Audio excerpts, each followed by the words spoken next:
வணக்கம். இன்னைக்கு நாம பார்க்க போற விஷயம் ரொம்ப ரொம்ப சுவாரஸ்யமானது. நம்ம வார்த்தைகள் அது சும்மா காத்துல கரையிற சத்தம் கிடையாது. அதுக்குன்னு ஒரு பெரிய வெயிட் இருக்கு, ஒரு பவர் இருக்கு.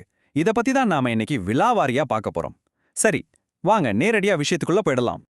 எப்பவாவது ரொம்ப கோபத்துல யார்கிட்டயாவது ஏதோ ஒன்னு சொல்லிப்புட்டு, அடடா இத நாம சொல்லியிருக்கவே கூடாதேன்னு நீங்க ஃபீல் பண்ணியிருக்கீங்களா? கண்டிப்பா நடந்திருக்கும் இல்லையா? இது நம்ம எல்லாருக்கும் நடக்கிற ஒரு சாதாரண விஷயம்தான். ஆனா இதுக்கு பின்னாடி ஒரு பெரிய உண்மைய பல நூற்றாண்டுகளுக்கு முன்னாடி சொல்லப்பட்ட ஒரு பழமையான புத்த மத கதை நமக்கு சொல்லுது. நம்ம பேசுற பேச்சோட நிஜமான தாக்கம் என்னங்கறத இந்த கதை மூலமா நாம இன்னைக்கு தெரிஞ்சுக்க போறோம். பகுதி 1. கோபக்கார இளையன் தேவல். இங்கிருந்து தான் நம்ம கதை ஆரம்பிக்குது. ஷாந்தூர், இது ரொம்ப அழகான அமைதியான ஒரு கிராமம். அங்க இருக்கிற மக்கள் எல்லாரும் ரொம்ப சந்தோஷமா ஒற்றுமையா வாழ்ந்துட்டு வர்றாங்க. ஆனா இந்த அமைதி ஒரே ஒரு ஆளால அவரோட கோபத்தால எப்படி உடைய போகுதுன்னு இப்ப நம்ம பார்க்க போறோம். இங்க ரெண்டு பேர் நீங்க கவனிக்கணும். ஒரு பக்கம் வடமா, இவர் ரொம்ப அன்பான ஞானம் நிறைஞ்ச ஒரு புத்த துறவி, மக்களுக்கு வாழ்க்கையோட உண்மைகளை சொல்லிக் கொடுக்கறவரு. இன்னொரு பக்கம் பாத்தீங்கன்னா தேவல், இவன் ஒரு விசித்திரமான கேரக்டர்னு தான் சொல்லணும். எதற்கெடுத்தாலும் கோபம், எப்ப பார்த்தாலும் கத்துறது, கொஞ்சம் கூட நிதானமே இல்லாம ரொம்ப கடுமையான வார்த்தைகளை பேசுறது. இவனோட இந்த சுபாவமே அந்த ஊரோட அமைதியை கெடுக்கிற மாதிரி இருக்கு. தேவல் கிட்ட இருக்கிற மிகப்பெரிய பிரச்சனை என்ன தெரியுமா? அவன் பேசுற வார்த்தைகள் மத்தவங்கள எவ்வளவு ஆழமா காயப்படுத்துதுங்கிறதே அவனுக்கு தெரியாது. எதையே யோசிக்காம டக்குன்னு பேசிடுவான். இத கேள்விப்பட்ட வடமா என்ன பண்றாருன்னா, தேவலை கூப்பிட்டு அவனுக்கு ஒரு முக்கியமான பாடத்தை கத்துக் கொடுக்க முடிவு பண்றாரு. அதுவும் ஒரு அருமையான கதை மூலியமா. பகுதி 2. விவசாயியின் தவறு. வடமா சொல்ல போற அந்த முக்கியமான கதைக்குள்ள இப்போ நாம போகலாம். முன்னொரு காலத்துல ஒரு சின்ன கிராமத்துல ஒரு விவசாயி இருந்தார். அவரு ரொம்ப நேர்மையானவரு, கடினமா உழைக்கக்கூடியவரு. நம்மள மாதிரி ஒரு சாதாரண மனிதர் தான். ஆனா அவர் வாழ்க்கையே தலைகீழா புரட்டி போட போற ஒரு சம்பவம் நடக்க போகுது. அவரு செஞ்ச தவறு நாம தினசரி வாழ்க்கையில சாதாரணமா செய்யற ஒரு தப்பு மாதிரி தான் உங்களுக்கும் தோணும். ஒரு நாள் அவர் தோட்டத்துல வேலை பார்த்துட்டு இருக்கும்போது அந்த வழியா ரொம்ப சோர்வா வந்த ஒரு வழிப்போக்கன் அங்கிருந்த மாமரத்திலிருந்து ஒரு மாம்பழத்தை பறிச்சு சாப்பிட்டுட்டு அப்படியே மரத்தடியில ஓய்வெடுக்க ஆரம்பிச்சிட்டான். இத பார்த்த விவசாயிக்கு கோபம் உச்சிக்கே ஏறிடுச்சு. சட்டுன்னு அந்த அமைதியான சூழலே மாறி விவசாயி நிதானத்தை இழந்து அந்த வழிப்போக்கனை ரொம்ப கடுமையா திட்ட ஆரம்பிச்சிட்டாரு. அப்போ அந்த இடத்த விட்டு கிளம்பும்போது அந்த வழிப்போக்கன் ஒரு விஷயத்தை எச்சரிக்கையா சொல்றான். உன்னுடைய வார்த்தைகள் உனக்கு மட்டுமே பாதிப்பை ஏற்படுத்தும் சொல்றான். இதிலிருந்து ஒரு விஷயம் ரொம்ப தெளிவா புரியுது. ஒரு மனுஷன் உச்சக்கட்ட கோபத்துல இருக்கும்போது அவனுக்கு சொல்லப்படுற எந்த அட்வைஸும் எச்சரிக்கையும் அவன் காதுல விழவே விழாது. அந்த விவசாயியும் அப்படிதான். அந்த எச்சரிக்கையை கொஞ்சம் கூட காதுல வாங்கிக்கவே இல்லை. பகுதி 3. தனக்குத்தானே தேடிக்கொண்ட சாபம். சரி, அதுக்கப்புறம் அந்த விவசாயிக்கு என்னதான் ஆச்சு? ஒரு சின்ன மர்மம் இங்க நமக்காக காத்துட்டு இருக்கு. இப்போ அந்த விவசாயியோட வீழ்ச்சிய கொஞ்சம் கவனிங்க. பல மாசமா அவர் கடினமா உழைச்சிருக்காரு. அதுக்கப்புறம் அந்த வழிப்போக்கனை கடுமையா திட்டுறாரு. சில நாட்கள் போகுது. திடீர்னு பார்த்தா அவர் தோட்டத்துல இருந்த பயிர்கள் எல்லாம் கொஞ்சம் கொஞ்சமா அழுக ஆரம்பிக்குது. என்ன நடக்குதுன்னே அவருக்கு புரியல. அந்த வழிப்போக்கன் ஏதோ சூனியம் வச்சு தனக்கு சாபம் கொடுத்துட்டதா விவசாயி நினைக்க ஆரம்பிச்சிட்டாரு.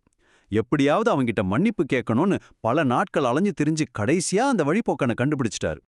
அவன்கிட்ட போய் மன்னிப்பு கேட்ட விவசாயி கிட்ட அந்த வழிப்போக்கன் சிரிச்சுக்கிட்டே சொன்ன வாக்கியம் இதுதான்: இது என்னுடைய சாபம் கிடையாது, உன்னுடைய சொந்த வார்த்தைகளே இதுக்கு காரணம்.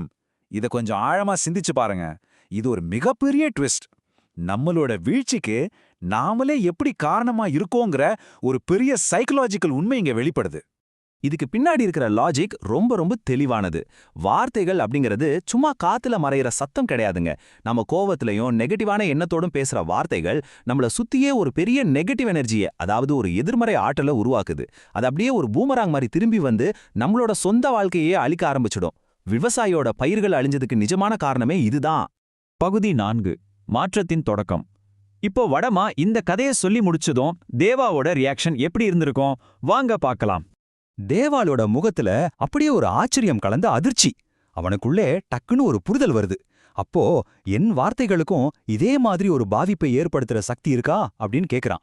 விவசாயியோட அழுகிப்போன பயிர்களையும் தன்னோட வாழ்க்கையில முறிஞ்சு போன உறவுகளையும் அவன் இப்போ ஒப்பிட்டு பார்க்க ஆரம்பிக்கிறான். இங்க நாம குறிப்பா கவனிக்க வேண்டிய விஷயம் என்னன்னா, பேச்சு அப்படிங்கிறது ரெண்டு பக்கமும் கூறு இருக்கிற ஒரு கத்தி மாதிரி. நம்ம சரியான அன்பான வார்த்தைகளை பயன்படுத்தினா அது அன்பையும் அமைதியையும் பாசிட்டிவ் எண்ணங்களையும் பரப்போம். ஆனா அதே வார்த்தைகளை நாம கோவத்தோட வீசினா அது மத்தவங்களுக்கு மட்டும் இல்லாம நமக்கே பெரிய துயரத்தையும் துன்பத்தையும் கொண்டு வந்து சேர்க்கும். நம்ம வாழ்க்கையோட தரமே நாம பேசுற வார்த்தைகள்ல தான் அடங்கியிருக்கு. இது ஏதோ பழங்காலத்து தத்துவ கதை மட்டும் கிடையாதுங்க. இது நம்மளுடைய இன்றைய வாழ்க்கைக்கான ஒரு பிராக்டிக்கலான பாடம். தேவல் தன்னை எப்படி மாத்திக்கிட்டான் அப்படிங்கிறதுக்கான படிநிலைகளை இப்ப பார்க்கலாம். முதல் விஷயம், பேசுற வார்த்தைகள்ல ரொம்ப கவனமா இருக்கிறது. ரெண்டாவது, தன்னோட கோவத்தை கண்ட்ரோல் பண்ண தினமும் பயிற்சி செய்யறது. மூணாவது, எந்த ஒரு சூழ்நிலையிலையும் ரொம்ப நிதானமா அன்போட பேசுறது. தேவல் இந்த விஷயங்களை தன்னோட வாழ்க்கையில அப்படியே பின்பற்ற ஆரம்பிச்சான். இப்படி அவன் மாறினதோட விளைவு எப்படி இருந்துச்சு தெரியுமா? உண்மையிலேயே ரொம்ப பிரம்மாண்டமா இருந்துச்சு. அவனோட வாழ்க்கை அப்படியே பாசிட்டிவா மாறிடுச்சு. பிரிஞ்சு போன உறவுகள் எல்லாம் மறுபடியும் ஒன்று சேர்ந்துச்சு. கிராமத்து மக்கள் எல்லாரும் அவனுக்கு அன்பையும் மரியாதையும் திருப்பி கொடுத்தாங்க. தன்னோட பேச்சோட ஆற்றலை சரியா கையாண்டதன் மூலமா சமுதாயத்துல தனக்கு இருந்த நற்பெயரை அவன் முழுமையா மீட்டுட்டான். பகுதி 5, வார்த்தைகளின் ஆற்றல். நாம இப்போ இந்த விளக்கத் தொகுப்போட கடைசி பகுதிக்கு வந்துட்டோம். வார்த்தைகள் அப்படிங்கிறதுக்கான நம்மளோட புரிதலையே நாம இப்போ மாத்தியாகணும்.